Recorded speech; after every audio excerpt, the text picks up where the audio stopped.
L'objectif de cette vidéo, c'est de démontrer deux théorèmes importants sur les applications linéaires entre espaces de dimension finie.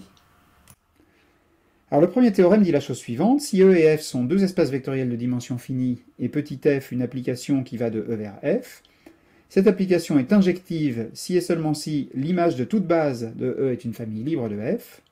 Elle est surjective si et seulement si l'image de toute base de E est une famille génératrice de F.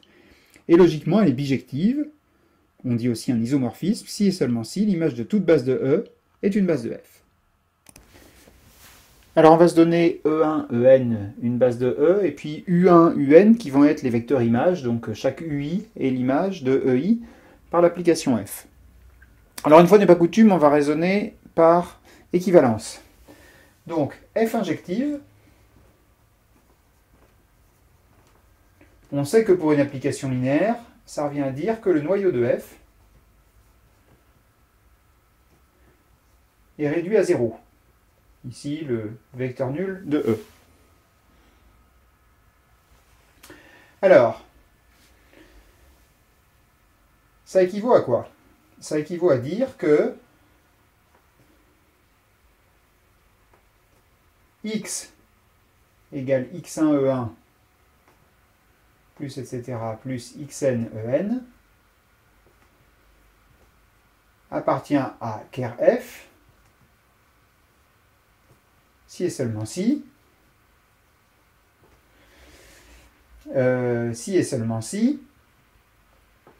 x égale 0. Donc ça équivaut à dire que f de x, qui est donc égal à x1 f de E1 plus xn f de En, ou encore x1 U1 jusqu'à xn Un,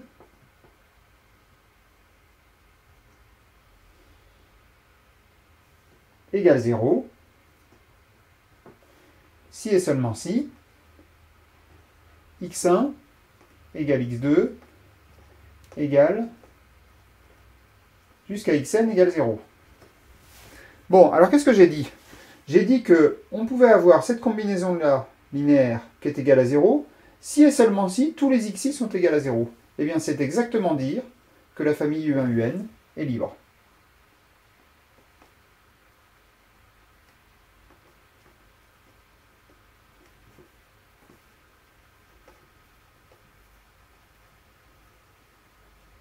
Est libre dans F. Alors nous gardons les mêmes notations, E1, En une base de F, U1, Un les images respectives de E1, En par l'application petit f. Et on observe que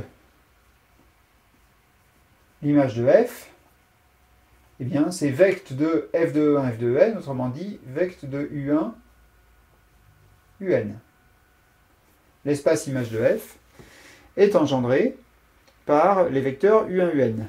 Or, F est surjective si et seulement si l'image de F égale grand F.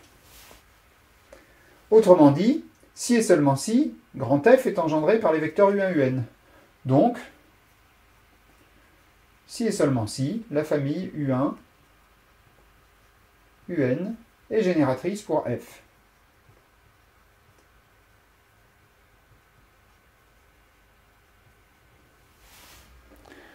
Voilà. Enfin, eh bien, la dernière assertion de ces théorèmes, le fait que F soit un isomorphisme si et seulement si l'image de toute base est une base, ben on a vu qu'elle est injective si et seulement si l'image de toute base est une famille libre, surjective si et seulement si l'image de toute base est génératrice, donc il suffit de conjuguer les deux, et on a F bijective si et seulement si l'image de toute base est une base. Second théorème que nous allons regarder dans cette vidéo, si on se donne deux espaces vectoriels E et F qui sont de même dimension, finie n, et je me donne une application linéaire de E dans F. Alors il est équivalent de dire que F est un isomorphisme, c'est-à-dire une bijection, une injection ou une surjection. Alors ça n'a rien d'évident, puisque en principe, pour que ce soit un isomorphisme, il faut que ce soit à la fois une injection et une surjection. Ici, il suffit de démontrer l'un des deux. Alors bien sûr, on a les implications petit 1 entraîne petit 2 et petit 1 entraîne petit 3, et bien qui sont vraies par définition. Hein. Si on a un isomorphisme, c'est une application injective et bijective. Alors ce qu'il faut démontrer, c'est la réciproque, et en fait ça va découler de manière immédiate du théorème précédent. Donc, soit E1, En,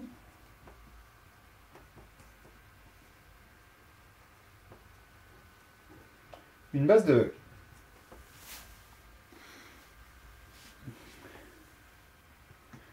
Alors, premier point, si F est injective, alors, d'après le théorème précédent, f de E1 jusqu'à f de N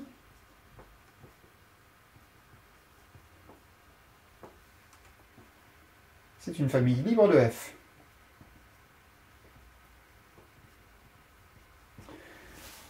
Mais, comme on sait que la dimension de F est N,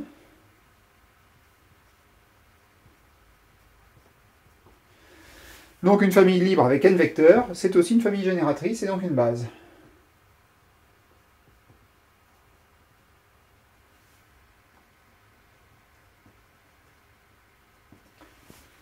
Et comme c'est une base, toujours d'après le théorème précédent, eh bien ça prouve que F est un isomorphisme.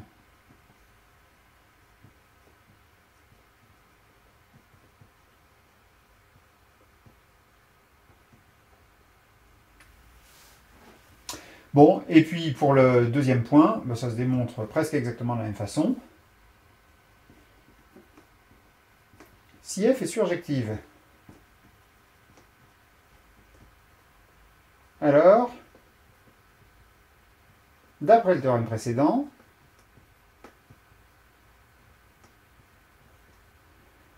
eh bien, c'était cette fois une famille f de 1, f de n,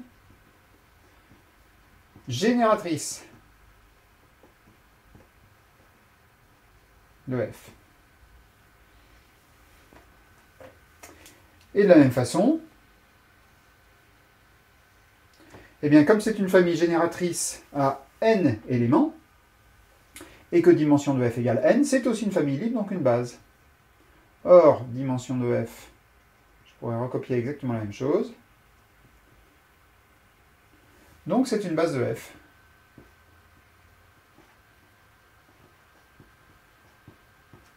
Et petit f est un isomorphisme.